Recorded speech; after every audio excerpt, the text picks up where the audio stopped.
Welcome to the Mr. R Show, brought to you by the Monthly Recurring Revenue Institute. If you're an accounting firm owner or manager seeking harmony between work and life while optimizing profitability, you're in the right place. Our goal? To empower you with the knowledge and tools necessary to enhance both your personal and financial well-being. In every episode, we bring you insights from esteemed individuals in the field who share their valuable expertise and practical steps. Join us on this journey as we collaborate to revolutionize your business and enrich your life. Hey everybody, welcome to the second episode here on the Mr. R Show. I am John Trapolsky from the team over here at the Monthly Recurring Revenue Institute. You're always going to hear me and Chris Picuro, our founder, on these shows. Usually it's going to be us with a guest. Sometimes it'll be by ourselves. But today we have a fantastic guest, as you will hear me say all the time. But I mean it about this gentleman. Really, I mean it about every one of them. They're all great, or we wouldn't have them on here. We're bringing on Andrew Poulos. So Andrew runs a successful practice down in the Atlanta, Georgia area. He's probably the best guy in our quote-unquote Rolodex, if you will, as it relates to diving in to very, very specific relationship management tactics, if we should say, with the IRS. So again, topic for today, best practices for IRS representation. Andrew's going to join us here in a moment. Chris has known him for a very long time. They've worked together on numerous projects. You'll hear some of those stories here shortly as well. We have a great conversation coming up. But really, I'm going to sit back on this one, can take a little bit of a back seat, let these two gentlemen really talk through their experiences. You are guaranteed to get some fantastic little knowledge nuggets from this one. So grab the notepad, grab the pen, grab a glass of water or coffee, sit back and enjoy the show.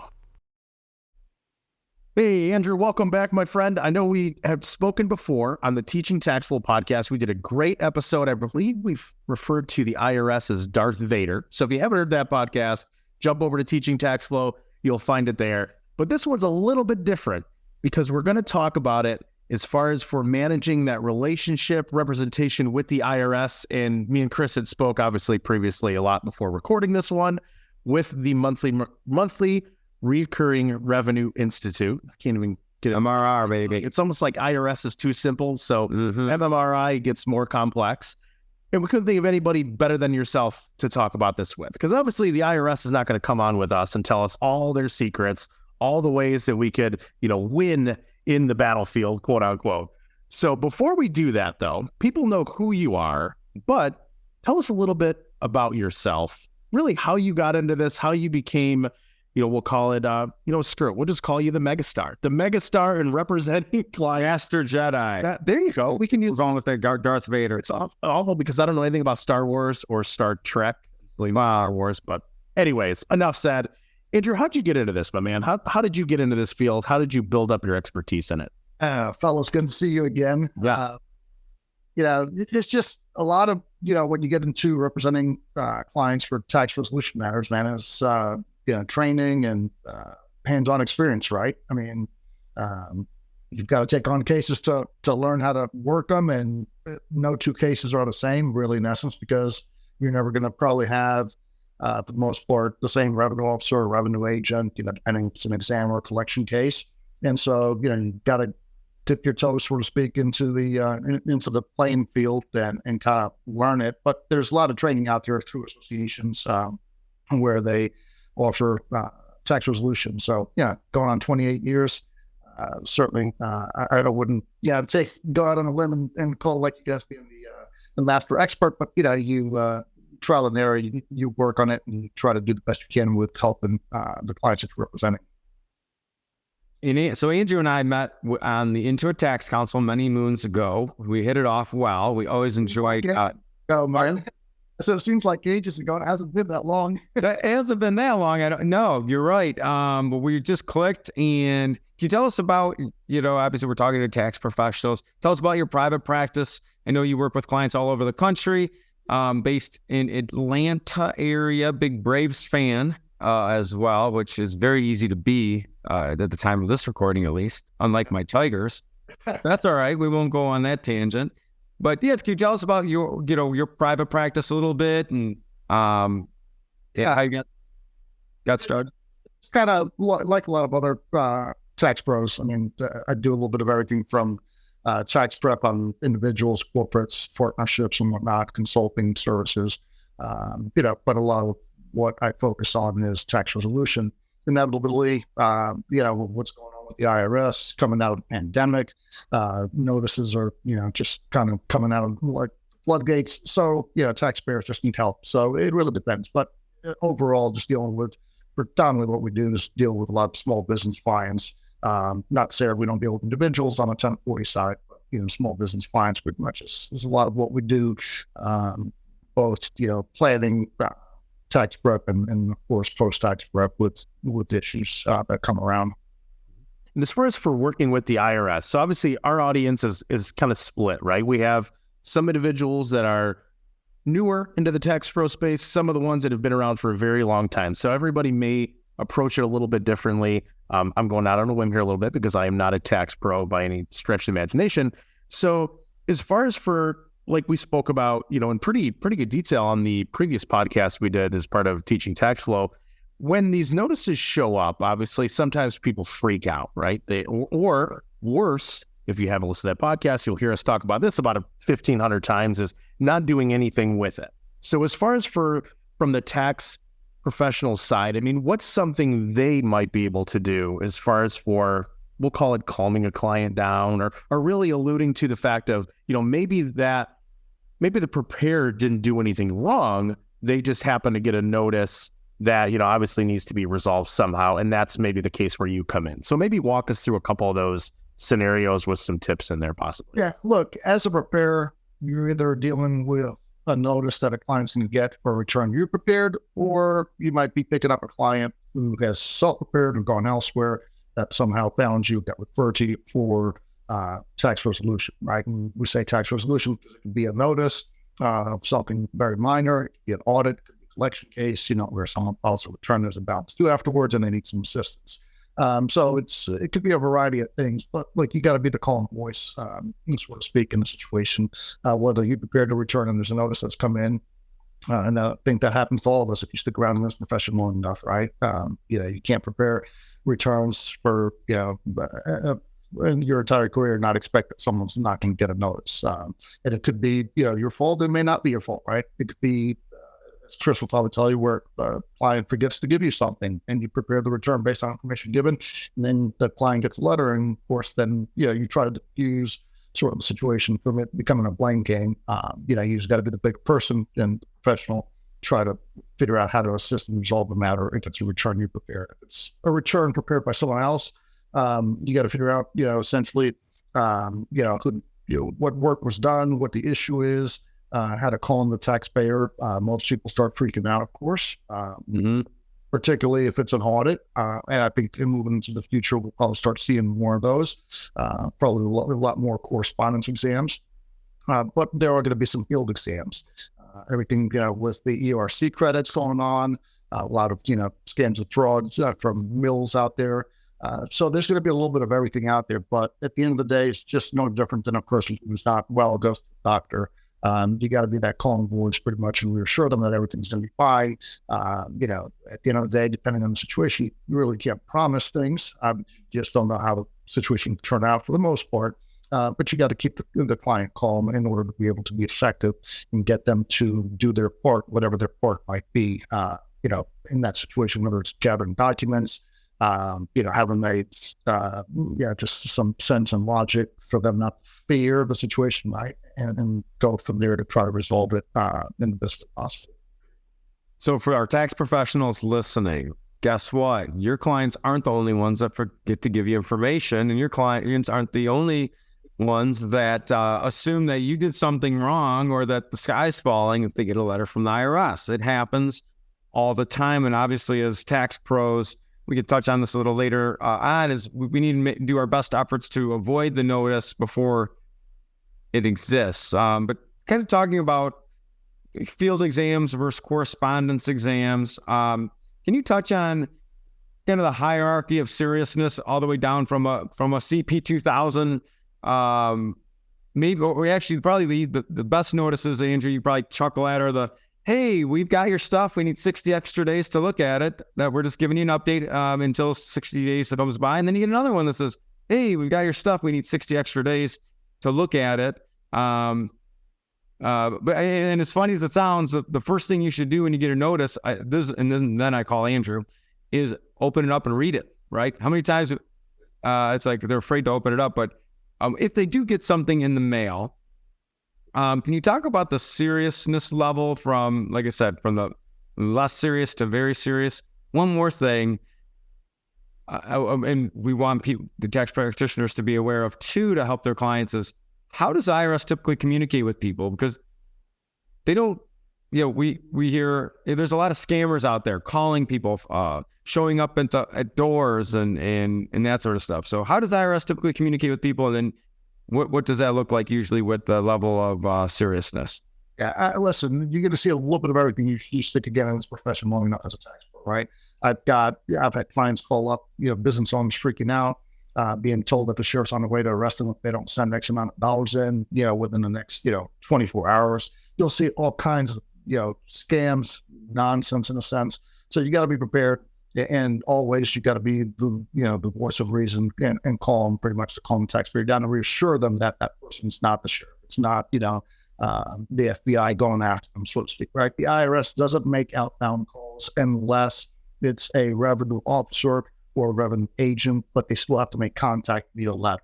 And usually if there's a power of attorney on file and the tax professional is representing a case or matter, then they're going to communicate or should communicate with the tax professional power of attorney versus reaching out to a taxpayer directly, unless they just really have tried and attempted and the tax professional's non-responsive in a sense.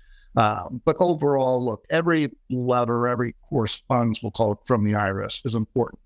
Worst thing that someone can do, any taxpayer, any of your clients can do is really get letters and not open them up and just kind of bury their head in the sand and be like, well, this will go away, or if I don't look at it and I don't know, then I don't have to worry about it. Most of these notices, depending on what they are time sensitive in a sense, right? They'll give you 30 days to respond, agree or disagree. If it's just a proposed change, from there, if it's an examination, certainly you got to open it up and know what's going on. And if it's an exam, then you got to figure out how are you going to approach it, right? Go out and to the person who did the tax return, or maybe you hire someone that person is not experienced or doesn't deal with examinations post-filing.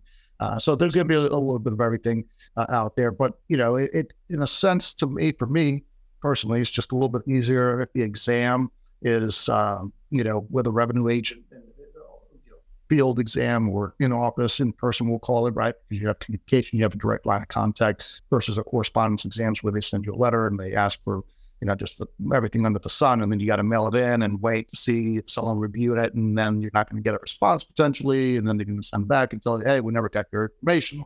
Meanwhile, you're sitting out there waiting and you send it off, right? So it just, in a sense, to take experience and skill on figuring out, most of the challenges is knowing how to navigate the system, and besides just knowing the laws and being able to apply them. That's where our clients can't do it on their own. Most of our clients wouldn't even know how to write, a nice professional letter to articulate what we want to articulate to the government in a sense. So there's a little bit of everything. There's a lot of challenges out there, but overall, the most important thing is you got to read the notice, open it up, read the notice, and take action. Contact someone that can assist you and do it in a timely manner before that time runs out. And will the IRS email people? No. Right, I know. I'm just, there's a lot of scams out there, and that's the thing I see. And these, right now, a lot of these scams are misleading information is with these ERCs going on still, right? Because you still have time to be able to retroactively go back and file, for ERC credits until next year. And so there's just so many scams. I mean, weekly calls. I think we all do. So, hey, I think I qualify with this. Oh, well, my buddy did this, or my buddy went to this company, and they got him, $200,000. Look, and I bring this up because in the time and point we're at now, there's the word on the street is that if anyone filing for ERC, the IRS is subsequently, after they issue the credits, we're sending out what we call a soft notice, right? kind of preparing for an audit. So they're going to come around and send you a letter, and, politely say, hey, can you tell us how you came to the conclusion that what facts did you use to determine that your business qualifies for the ERC? And depending on what you tell them, what you don't tell them, and how you handle that could, lead to an examination. So that thing moving forward, we're going to see a lot of, in the coming years, a lot of exams on ERC, and the IRS is going to have, for long enough into the future to be able to audit them. But that's not to say that we're not going to see exams for, I had one of our own returns that I prepared, a year and a half ago, and it was on a C Corp, right? And what we discovered was that in dealing with the revenue agent, and she was very responsive, that she had quite a few C Corp exams and had to deal with retained earnings, accumulated earnings tax, something that the IRS hasn't touched for the AA tax in a very long time. So you learn, you know how to navigate the system and deal with the revenue agency, you back them data, and you work with them in your professional. A lot of times you'll figure out a few things from them that could help, on other cases or other clients. So that's kind of my approach. Everyone's got their own approach. I've seen a lot of stuff in my 28 years again that we all have to, learn how to navigate the process and what works best for us as to how we work with the IRS. We have to work with them. We'll call them Darth Vader, we can do whatever. But at the end of the day, all jokes aside, it's the other side, and we've got to reach across the aisle and be able to work together. And Andrew, you mentioned, a couple examples there, kind of circling them all together. So as far as for, the various types of scams that are out there, obviously those are likely going to get more, we'll make the assumption, more intrusive, more professional sounding as time goes on. Obviously technologies, plays a huge part of that. But then also you mentioned with the ERC credit. So it's almost the expectation is that, if I heard it right, the likelihood of an audit goes up significantly, or at least an examination to some point, if you have filed for that. So maybe something from not going into practice management for the most part for our audience, but maybe a suggestion would that be is trying to actually get across the information, like you just said, to all of their clients. Right now, may that be something on a website, something in an email that, normal correspondence with their clients, and kind of letting them know that, hey, this is still going on. This is what we're seeing more of. So almost alleviating the, oh crap, I just paid 50 grand, in Bitcoin to Steve, who said he was down the street from me. They were going to arrest me, and then coming to the tax pro saying, hey, that this just happened. So almost building up, obviously their credibility, but in a sense, really strengthening that relationship with their client, right? Is that something you'd recommend as well? Yeah, absolutely. Listen, the one thing we can say, and we all should know if we don't, is that with technology, the scams and the crooks are just going to get more sophisticated. It's just a matter of time, right? You got AI out there. You can do all kinds of, just scams and all sorts of stuff, right? And be very efficient. You got ChatGPT now is coming into our profession and everyone's lives. So you have to expect the unexpected. And we're going to be challenged because we're going to start having clients in the future, maybe not today or tomorrow, but we're going to start having clients in the future where they're going to start calling us and saying, hey, I saw this or I got that. And it's going to be something new for us as well. We perhaps have not seen that scam or heard of that scam, right? So you have to be aware. You have to be mindful as a professional and advise your clients. I always try to err on the side of caution, so to speak, to where if I'm unsure, I tell them not to do something until I sort of can do a little digging and figure out, man, is this legit or is this a scam? Something I've never heard of, right? But yeah, with ERCs, and I still mention that because that's the modern day, hook and line and sinker, so to speak. These small business owners are still looking for money. A lot of them need it. Others do not. But, when it's money on the table, they're not being informed by even companies out there that may be legitimate. I've seen misadvertising, like, you qualify for this and your business qualifies for $27,000 or whatever the number is, right, per employee. Mm-hmm. A lot of these people still think, for example, that, this money is still free money, just like PPP was, and it's not. And there's the sticker shock afterwards, right? There's the after effect. You have to amend returns. You can owe some taxes. If it's pass through entity, which most of these small businesses are, it's going to affect their personal. There's a lot of amendments and filings and fees. So, I always tell my clients, listen, this is, a situation. You got to make an informed decision. Even if you do qualify, you still should expect potentially, that you may get an exam afterwards, right? So is it worth, depending on what your business qualifies for, is it worth, the whole process and the exams and the additional fees and representation and the stress you're going to endure, because most 99% of the people are going to endure stress being under exam and having, their life dug up in a sense, right? So you have to be upfront and with clients, whether it's ERC or anything else. And I always try to advise the pros and cons, the risks, versus, the benefit. But where it's all evolving and times changing. I think in the future, in speaking of scams, we would see the IRS getting much more sophisticated to where they're not going to need potentially as much manpower, because AI is going to come into the equation. They're going to be able to do exactly what we're doing, just like we're going to use ChatGPT to solve a capital gains equation for us, a transaction. The IRS can be able to use artificial intelligence to track people and figure out who's not underreporting, who's not reporting, the whole 9 yards out there. So we have to be mindful moving forward pretty much of how the landscape and the playing fields can change.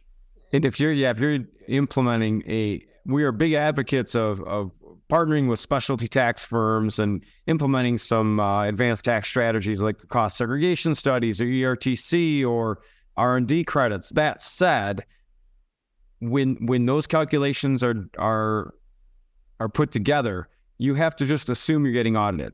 Don't think 2 years later you're going to remember how that was calculated in some of these fly-by-night, ERTC now LLC. We think you have 4 employees, so we're going to mail you a fake check in the mail for your $9,000 or $27,000 an employee. And it's too bad, because the thing is, most of the people that are listening to this podcast, it's like preaching to the choir, are the good practitioners, and unfortunately the taxpayers that get taken advantage of typically don't go to the good practitioners. But that's that's a good point. Preparing, obviously no one likes to get audited, but it's a numbers game. And if you do get a letter in the mail, what you don't do is, you're a taxpayer, is invite the IRS to your house for some milk and cookies. Yeah. I'm like, hey, I actually have the last 7 years of all my documents available, and put it on a table, and then answer any questions that they have. Find the proper representation. It's if you're a tax pro, that you do representation work, great. If you don't, find someone like Andrew to partner with, and make sure the taxpayer has the right representation, because it's just, if you don't know, it's not that we're trying to be dishonest, but what I see out there, and Andrew, I'd love to get your opinion or your advice to people, is, first of all, give the IRS what they're looking for, but you don't need to give them more, because essentially, if you're getting reviewed for something, you want to limit this. The first step is it's kind of defense, right?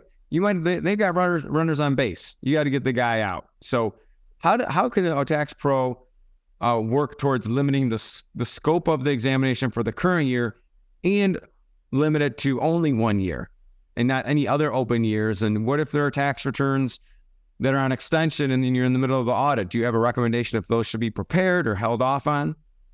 Great question, Chris. And it's what works in one scenario and in one case is not going to work for us in the other, right? Even if we're the same ones representing.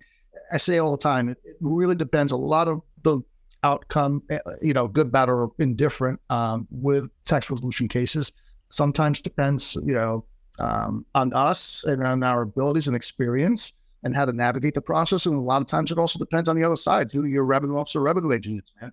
It's just, and to some extent, if you stick in this profession long enough in tax resolution, in your area, in your district, so to speak, right, you get to know people, these agents, revenue officers, and you deal with them over and over. And, if you have developed that rapport, sort of that relationship, in a sense, working relationship, sometimes life becomes a whole lot easier, for you and your client. And then you learn which agents and which revenue officers are easy to work with, which ones you don't really like that much, right? And you did have a good experience last time. But overall, I've had some great success, and partly because I just knew that revenue agent from a previous audit, or that revenue officer, and they either like me or they trust me. They see me as credible, and so a lot of times that helps from steering the ship from left to right, so to speak, right? But in a sense, we sort of partly have some control in it. Like, let's just take an exam. In the exam, when you get that IDR, that information document request, you or your client, it's going to be asking for everything under the sun. Probably a nice, hefty 2 pages, and you're scratching your head and thinking, man, the taxpayers stressed out. They're asking for everything under the sun. Now, that's how we got started with this C Corp exam that I had recently. And so I told the agent point blank, I didn't know her, I've never worked with her. But, she was from industry. And had started with the service just more recently, we shall say. But overall, I was like, listen, I said, this is, in a sense, just intrusive. You really need all this information, and then can we fine tune it? And she's like, yeah, I had a lot of problems, start with this and this. I said, we're on extension for this. I think this was a 21 return. It got pulled literally within 10 months of when we filed it. And we were on extension or 20, I should say. Sorry, 20 at the time. And we were on extension of 21. Are you going to pull this 21 in yet? Because we haven't filed it yet. And it was right at the extension deadline. And she said, wait, she goes, I'm going to be brutally honest with you. Depending on what I find or I don't find, it's going to determine basically if this becomes a multi-year exam or it doesn't. I'm like, all right, sweet. So, we sat down, had a heart-to-heart, went through the initial interview, just myself and the agent. And I started to sort of feel her out and figure out where this might go, where it may not go, in a sense, right? And we started to discuss some issues. And yeah, man, we caught a break, right? She was real easy to work with, in a sense. A lot of what I was concerned about, that I had prepped the client of potential issues, not that the return had anything materially wrong, but potential issues, right? When people have to understand, tax pros have to understand that, even a small deduction, if a revenue agent wants to make an adjustment just so they can have something on the books and on their exam sheet, on their auditor's report that they've made adjustments, that's their job, is to make adjustments, generate money. It's not to collect the money. That goes off, gets assessed and goes off to the revenue officer to collections at that point. But overall, getting back to it without getting into long, drawn conversations, that, it actually went better than we expected. And at first, she told me we needed to file the 21 return before we got into the exam. Guess what? We didn't have to file at the end of the day. We didn't have to file a 21 return until the exam was pretty much done. So it's just really about navigating it. Maybe we'll call it a lucky break. Maybe it was just, the way that we approached it. Maybe is that we had a good agent, but overall, there was potentially some issues there. And she just pretty much told me that were non-issues for her. She was basically, her attitude was like, listen, if I don't find what I'm looking for on my main topics, then I'm not expanding. We minimized it and steered the ship. So we minimized it to a 1-year exam. Got done probably, I'd say, in about less than 90 days, which is almost unheard of these days, right? So you can actually get good results. I've had exams where there've been no changes. People often think like, okay, I'm just going to get railroaded by the department here. I'm under exam. That's not often the case. Most of the times you can make adjustments. And if you've done, something wrong, under reporting of income or something, over reporting expenses, they're probably going to catch it if they're skilled at the revenue agent. But overall, man, it's not everything is the end of the world, sort of, doomsday, just because someone, is under exam with the IRS. Well, no, thank you for that. And that brings up a question I have as far as the revenue agent. Two-part question. Let's assume, your tax practice is national, and you're working with a client from, I don't know, let's say, California, because we got to loop that. Now you might want to know. Let's say they live in Texas, and obviously you're based in Atlanta, and you prepare the returns. Let's say you prepare the returns, they get examined. You get contacted by a field office in Texas. Can you move that exam to Atlanta? And can you also have any rights to request a change of revenue agent? Now, we do understand that's the equivalent of sending your food back to the kitchen, and and sometimes that could get bad when you get your food back. But can you just kind of touch on that for us? Yeah, you would, in that situation, probably would request a change of venue. Now, you have to have a reason as to why you want to change of venue, meaning from the Texas office to the Atlanta office, right? And your main reason is going to be because all the books and records are at the tax professional's office, not with the taxpayer. And usually, most of the time, the IRS will grant that unless there's just some reason or something going on behind the scenes that they're not going to divulge to you. So you want to try your best, of course.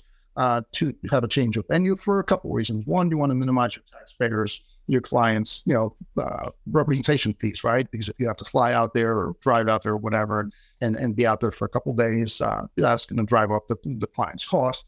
And number two, potentially, again, if you are in the field of doing tax resolution, tax representation, and you've got a rapport, working relationship with agents in your local district, your local office, you just might get lucky. You might be working with someone you've worked with before, which is then effectively that makes that exam a whole lot easier, a whole lot more efficient, and the processes to minimize our collateral damage, right? Minimize our taxpayers' adjustments or tax bills, so to speak, in an audit, and try to get that closed out as quickly as possible. The less time, that the audit stays open, probably, the less risk in a sense for the taxpayer. Can you Ben, thank you for that. Can you take us through let's assume you have an exam, you and I know that, and you do way more work than I do in this, but I've had a couple situations where, and I'm sure the listeners have, the revenue agent is not that experienced, that doesn't have a lot of authority. They basically slap a big tax bill on you, and you at that point you're going to request a manager, would it be a managerial review or an appeal? Can you take us just through a little bit of the appeal process if you disagree with anything in their findings, and then if you disagree with that, how you can? I mean, obviously it's more expense, more time to take it up the food chain of appeals, but let's assume that you have a very strong case and you feel like the agent might not understand the law and the rules as much as you do, and you really want to talk to someone with more experience. Yeah, listen, there's a variety of things here to kind of just dissect your question, Chris, and your comments. When you take on a case, whether it's your own return, prepared return, a lot of tax pros don't like to represent their own for conflict of interest, ethical issues or whatnot. I've been blessed, I guess, in a sense, right? My 28 years, I probably have had 2 of my own returns pulled of all types. So statistically speaking, I run a pretty low ratio. I've represented way more that have come to me for exam from somewhere else, and I try to keep it like that. But overall, you have to do a risk assessment and figure out, based on the IDR, where the government potential, where this case is going to head to. What are the issues? A lot of times you'll ask a revenue agent up front. I will, certainly. I'll ask him point blank. I'll put him on the spot. I'll just ask him why, is the taxpayer being audited? And some of them will tell you point blank, this is the reason, these are the issues we're going to be looking at, and others will kind of just sort of, be a little bit evasive, and those are the ones you want to be concerned about. You just don't know what the government's looking for, what they're going to target in a sense. But overall, listen, man, we're in the day of technology, social media. You can try to figure out who the opposition is in a sense, right? Who the agent is, their expertise, their level of experience, how long they've been in the field, in the profession, how long they've been working for the government, training, not, this is probably not going to sound good, but in a sense, right, the training that IRS personnel are getting these days is far different and probably not as good as it used to be. You deal with a lot of those experienced revenue agents, revenue officers who have been around for 20, 30 years, 35 that are getting ready to retire here in the next couple of years. Man, they're very skilled. They've gotten great training. A lot of times even though they may know, you may worry that they know more than you. A lot of times they are much easier to work with than someone who's newer and is trying sort of to, prove a point or create their path on their job and career. But overall, you got to figure out how to navigate it. If you've got issues, if you take on a case, let's just say, and you sit down with your client and, you got to figure out from A to Z, what are the key words, right? Obviously, they're being audited. So there's a reason that they got audited. Systematically, the system probably pulled them for exam, and then, it got reviewed, and there's a risk assessment that the government does. It says, all right, probability, right? Probabilities for tax liability. And, from there to end, that person who reviews it, the reviewer, it says, yep, we've got a good probability of making some changes here and getting some tax dollars. So we'll put this under exam. Or no, it's a low probability, so they move it along, even though the system flagged it, right? Those we just never see because they don't really get pulled for exam in a sense. But once you got to figure out, is there potential damage here? And if it is, how are you going to steer that ship and try to minimize that damage and that risk for the taxpayer? And a lot of times it just may be from the very onset. I've had a case that I took on, years ago, and I told the clients that, this is not going to end well if the revenue agent starts to dig deep. It was a small business owner, self-employed. Those are usually the ones with the biggest risk, of course, as we know. And that it would be far better if we can just get to appeals. Because I just know at appeals, you're going to get your break somewhere, right? It's just the way the system works. Because when Chris, you mentioned earlier about managerial, review and whatnot. In my experience, and this is my experience, is that if you have an unagreed upon issue with the agent, and you tell them, hey, I'd like for your manager to review this, 99% of the time they're going to come back and the manager's going to side and stick with his or her revenue agent, right? They're going to stick with that, and they're going to force you to play your card. And so, there's a lot of what goes on in exams is negotiations a lot of times. People, don't believe this, right? Tax pros who have never really dealt with this a lot, think it's just all black and white. And a lot of times it's like, hey, listen, if you cut me some slack on this deduction or on this issue, we'll concede to this, right? And so you try to basically word your way through it. But if it's a case where you cannot agree to things and you're materially off and you feel it's not in the best interest of your client, you have a discussion with your client. And it may cost more in representation and fees. It just may be the best result that you can get for them is to say, close this case out. We'll close this case out as unagreed upon. Give us our notice, your auditor's report, basically, and we'll file an appeals case. And a lot of times you'll see, it just depends, right? You might get a call from the manager say, hey, how could we work this out? Because they don't want you to go to appeals. Or a lot of times the revenue agent will say, okay, you're fine. He or she feel they've done their job. They've got a nice agreed upon case with a bunch of adjustments, and then you go to appeals. So we had a case. It was a multi-year case years ago, and small business owners, I said, we basically strategy was to come out as unagreed upon because we felt our chances were better with appeals. And the case was, I think we came out of 2 year out of audit as unagreed upon, well over $600,000 in liability. It'll make anyone not sleep. But I was very confident that that's not where we would end up at the end of the day. We went to appeals. We prepared a great package. We shipped it off. Got lucky. I got an appeals officer who I'd worked with before. Yeah, and I had a good working relationship, and we were on a first name basis, so to speak. And we got there, and we sit down, and he's like, Andrew, he goes, appreciate you putting this package together. He goes, this is the government, the auditor's package. He goes, I couldn't be able to make sense of anything. It was so sloppy and messy, right? It was a newer agent. We came out of appeals, Chris. We went in well over $600,000 came out of appeals with, I think, around $128,000. And that was actually very fair considering, the taxpayer, the issues that we potentially have, right? So, I had already prepped the taxpayer. It wasn't I prepared. They had come to me basically and found me for representation. And that was fine. They were happy with those results, effectively. You can't be a small business owner and do things you're not supposed to do. Because if the law catches you, it's just not going to end well. But it was the case was impressive in a sense that because of the working relationship I had with the appeals officer, that when we put such a good case together, very clean, straightforward, conceded the things at appeals, right? This was a substantiation case. Did they have, receipts for everything? The revenue agent wanted a receipt for every single thing. Now, can you imagine being a small business owner, a 2-year exam, and the revenue agent is wanting a receipt for every single thing from $15 to, tens of thousands of dollars? It's just almost impossible. No small business owners probably have it.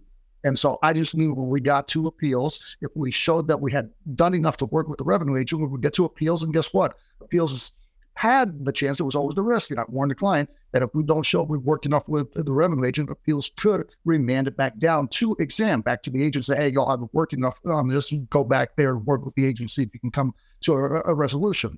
And indeed, we didn't have that happen, but when I told her to close it out as agreed upon, after I felt we had done enough to try to work with the other side, manager calls me up and she's like, Mr. Poulos, is there anything we can do? I said, no. I said, there's nothing we can do. I said, you're not conceding to anything on mileage logs. You're not conceding to anything on this. I said, clearly there's nothing for us. I'm not going to concede or agree upon one issue when we have, just the other issues, right? And we got to appeals and we pretty much went from having to substantiate every single thing to having to substantiate 10 checks for 2 years. So yeah, I agree. What for the practitioners out there, I think one thing that confuses people, and we know the IRS is backlogged. We're going to talk before we wrap up about your feelings on the direction of the IRS with the additional funding they're getting. I agree on their investment in technology. Their systems are very antiquated. Andrew and I both had the opportunity a few years back with the council to meet with one of the directors of the IRS in Washington, D.C., and it was really eye-opening. I almost empathized with how they're trying to operate in the Flintstone. It's like Fred Flintstone days. But that appeals process, when it goes to that informal hearing, so basically the fact pattern for the practitioners is you have a client, they get audited, you don't agree with the revenue agent, you can't resolve it with the manager either, and it goes to that next level. That could take quite a while. So, just so the tax professionals understand how to guide their clients on what could be a reasonable time frame to go from that to actually sitting down with somebody. Look, going from the time you close out as an unagreed upon case to you have a time limit to file your appeals, right? Filing appeals and it getting assigned. There's appeals officers in every district, every unit, where there's appeals officers who are strictly work on appeals cases that get assigned to them coming out of exam appeals versus collections appeals, right? Two different things. Depending on, which city, which territory, which district, in a sense, there's really no telling. The one we took to appeals years ago, and it was way before COVID hit, of course. Now it's gotten even worse backlogs. But that effectively took, I think, a good roughly 9 to 10 months to get assigned. And then from there, we got on the calendar, we had to reschedule and whatnot. We had 2 meetings, in a sense, with the appeals officer. But we were able to get through the process at that point. Once we got in with the first meeting from start to finish, I think it took probably about 6 or 7 weeks, right? It was a pretty fast process. Appeals is not like exam. They're not there to drag it out, man. They want to be done with this and move it along. Their goal is hazards of litigation. When you go to an appeals case, if you've never had before, the first word that's going to come out of the appeals officer's mouth is, here are your taxpayers' rights. We can read them out to you if you're not aware of them, yada, yada, yada. And of course, in hazards of litigation always comes out. That means that it's basically governments doing collateral damage, minimizing their risk, right? They don't want a taxpayer to go through the whole process and end up in tax court. What they know that we should know as well is that most of the cases, if you don't agree at appeals with with the appeals officer, the taxpayer, if you file a timely case for appeals, you have tax court petition rights. And so very few cases actually go in front of a judge in tax court.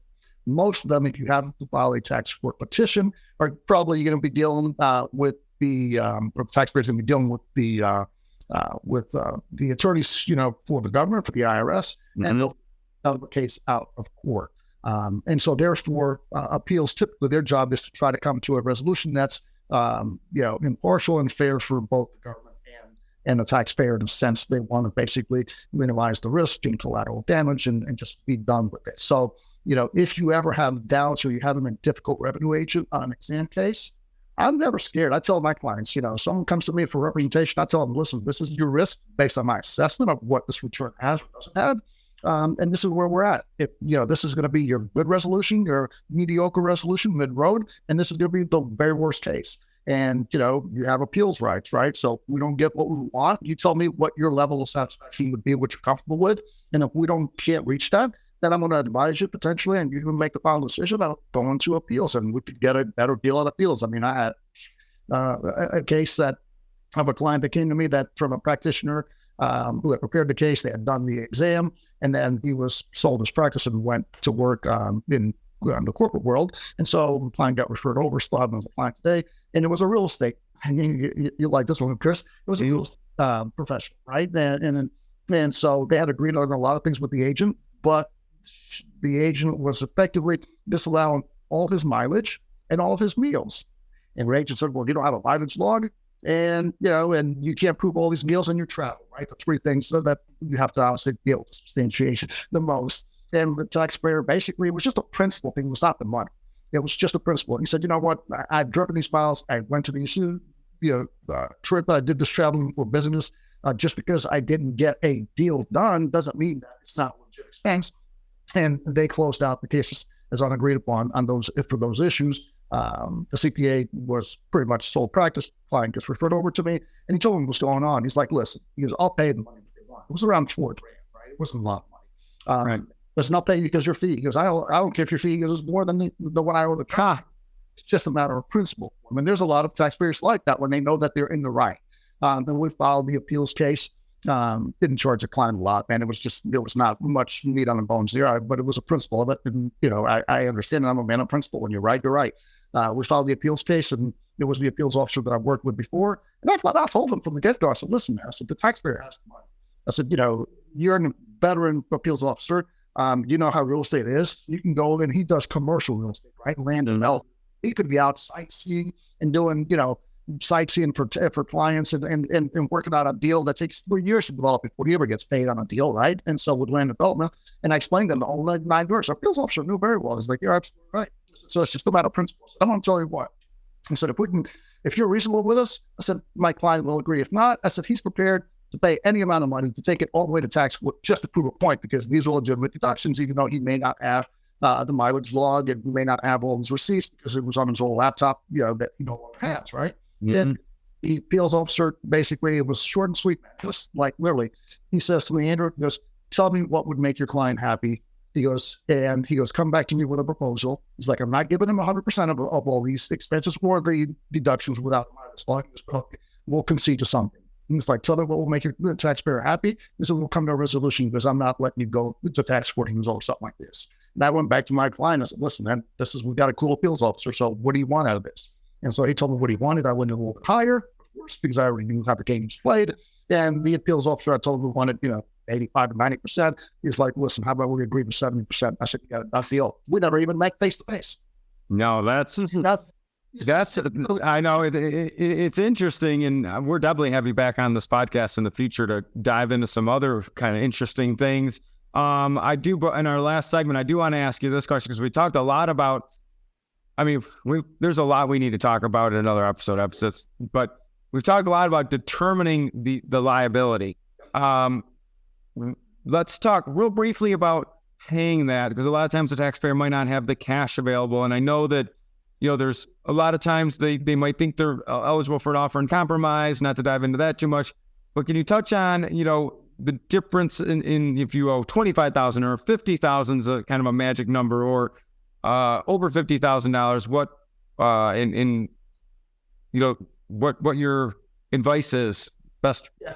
So here's how I approach it usually is, if we can come to a deal with the government, let's just add appeals, and the taxpayer doesn't have the money, right? But it's a good deal for them, meaning that, hey, we've minimized your risk, right? So, if you have prepared this return correctly, let's just say you're a small business owner, you have prepared this return correctly, you would owe $100,000, and we've got a deal we've cut with the government here at appeals to minimize everyone's risk and time, and you're walking away with a $40,000 tab.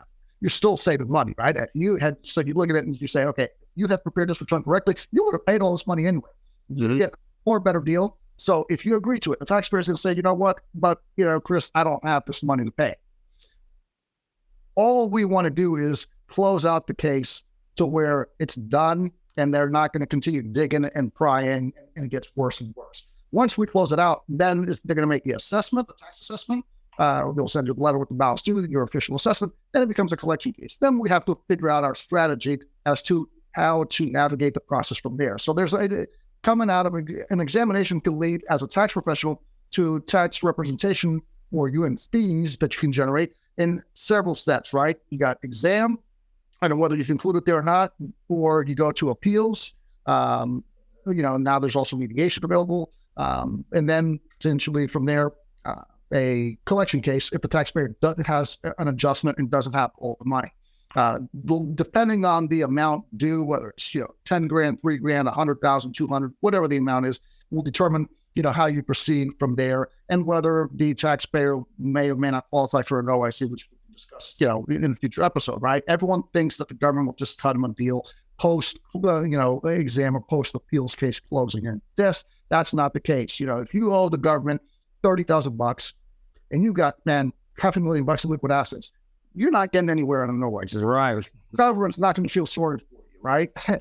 So then that's just the reality of things. So how we navigate and where we go after we close out the appeals case really is dependent on, the financial situation for the taxpayer, their ability to pay or not pay, assets that they may or may not have, just a lot of things that it would be difficult for us in this case to sit here and, our podcast and come out right. fat. And is I'll end with this question, then we're going to definitely get your contact information out there to the listeners. As far as an installment agreement, you might have mentioned this, an automated installment agreement where you basically can go on the IRS website and apply for it without underwriting, we'll say. What is that balance total? Is it 50 or 25,000? I think it's 50 these days. They've changed. They've changed a couple things. And the reason I say they've changed a couple things is I've got a client that was referred over that I'm working with who has a big balance. It's not an exam. They just have a balance they couldn't pay. Yeah. And they're looking to pay it, and they'll be able to pay it. And, before you could call, prior to COVID, you could call up, PPS, practitioner priority line, services line, or collections for that matter, if it's in collections, and request, a hold, an extension of time to pay, right? Without having to provide any information and whatnot. And that's also a lot of times a strategy. If the taxpayer says, hey, Andrew, I can pay this off in 90, 120 days or 180. The strategy may be like, okay, let's request a hold. And then by the time that hold runs out, you could try to request another hold or ride it out a little bit. A lot of times these strategies work. Long story short is they've gone from where you can request a 90-day hold to request a 180-day extension of time to pay now, right? So they changed. It used to be where at 50,000, I had heard at 50,000 that they were collections or revenue officer would require a 433A collection financial information statement. I heard somewhere in the grapevine, I haven't had this recently, but that they've upped it to $100,000 now. Things are constantly changing. So even those of us who delve, and dive into tax resolution, we always have to be, up to speed because government's always changing things. Especially since COVID, since that landscape, changed, man, everything has changed. And in a sense, a lot of times that, since then, a lot of times that helps us be able to get some mercy on our client's soul, in a sense, right? It's like, some slack here, right? And so there's just so much that's been changed. But, again, you got to, what works on one case is not going to work for the other. But overall, it's a multi-step process from start to finish, from an exam to getting that closed out with payment if there's a balance to that coming out of appeals or out of exam. And I want to know, and then John's going to wrap us up here, but tax professionals, if you have a client that gets a notice and you just don't know what to do or it's getting escalated on a collections case, reach out to Andrew.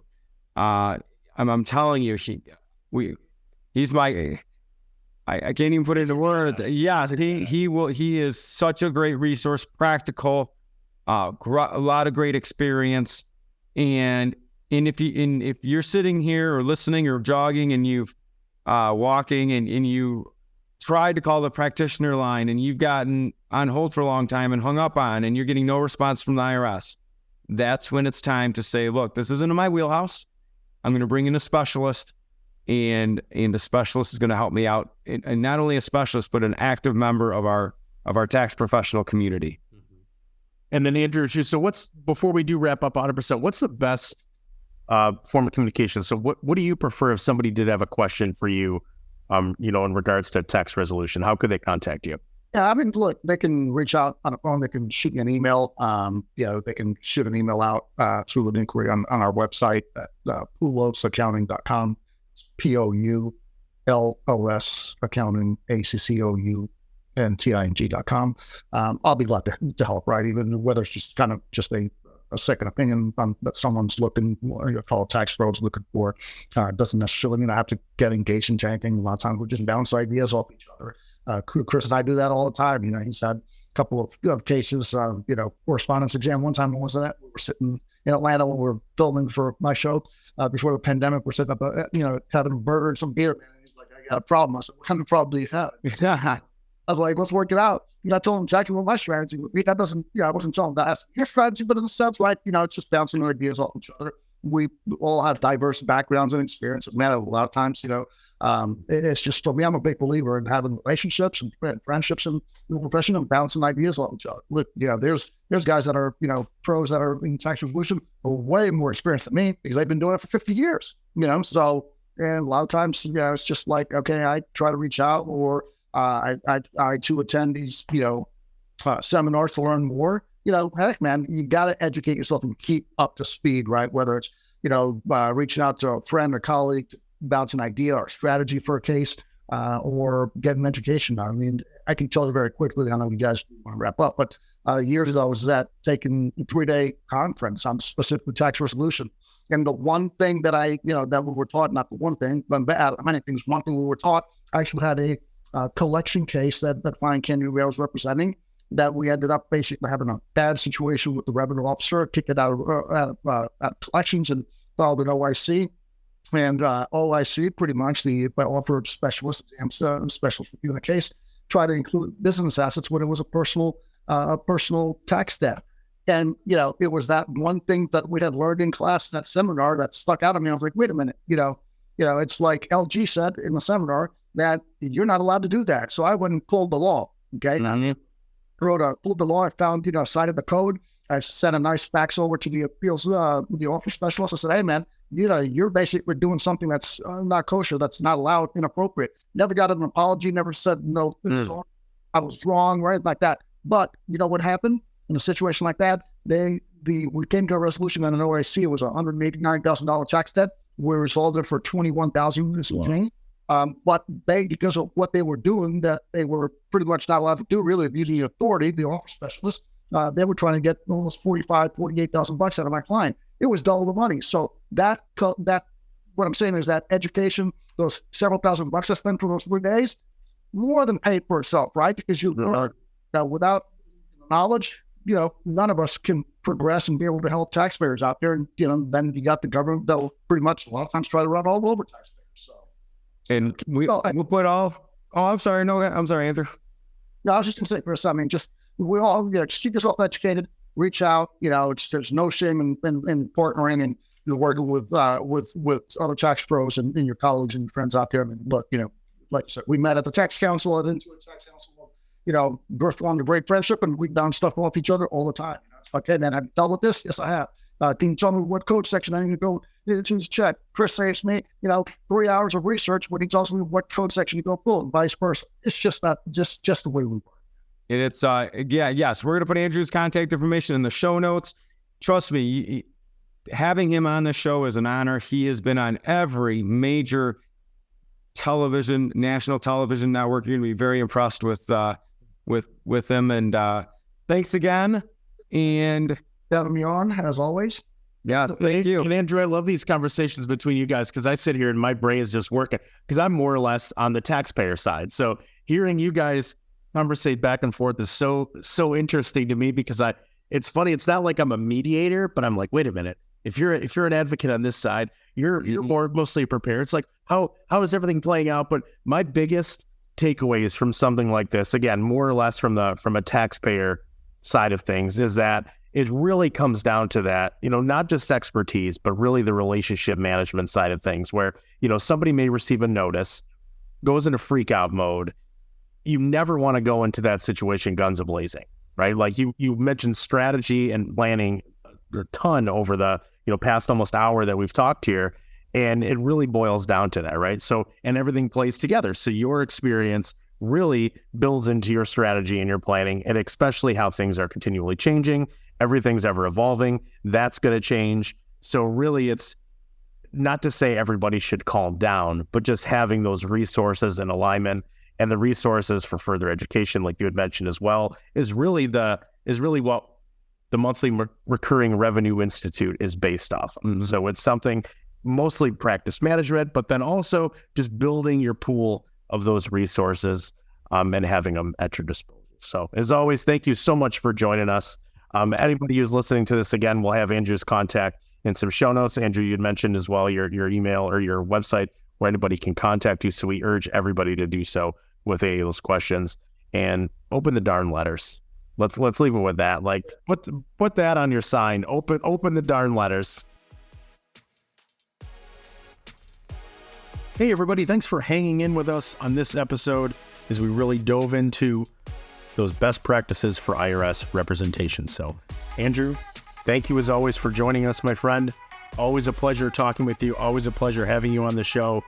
I know listening to you and Chris go back and forth, my head starts to spin a little bit just because you guys have been doing this for quite a long time. Not to age you at all.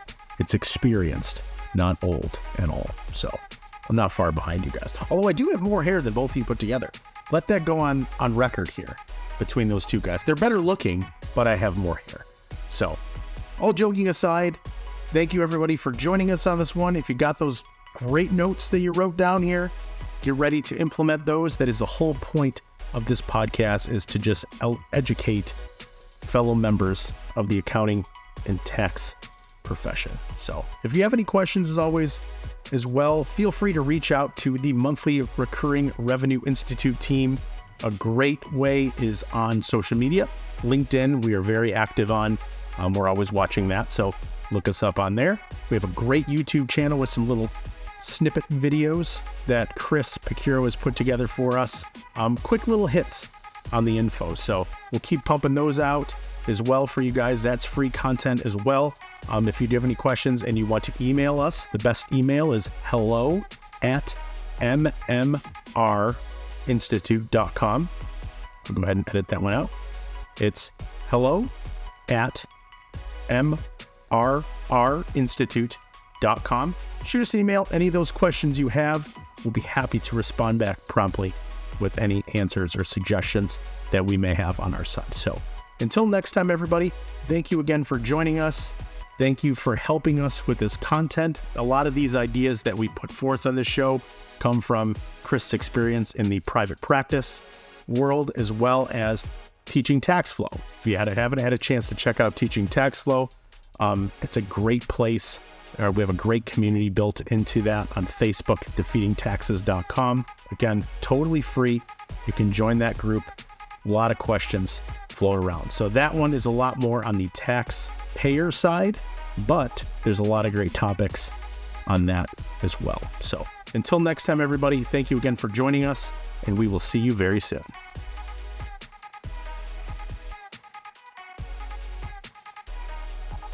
The content of this podcast does not constitute an offer of securities. Offerings can only be made through an offering memorandum, and you should carefully examine the risk factors and other information contained in the memorandum. The content provided is for educational purposes only. We encourage you to seek personalized investment advice from your financial professional. For all tax and legal advice, please consult your CPA or attorney. Investment advisory services are offered through Cabin Advisors, a registered investment advisor. Securities are offered through Cabin Securities, a registered broker-dealer.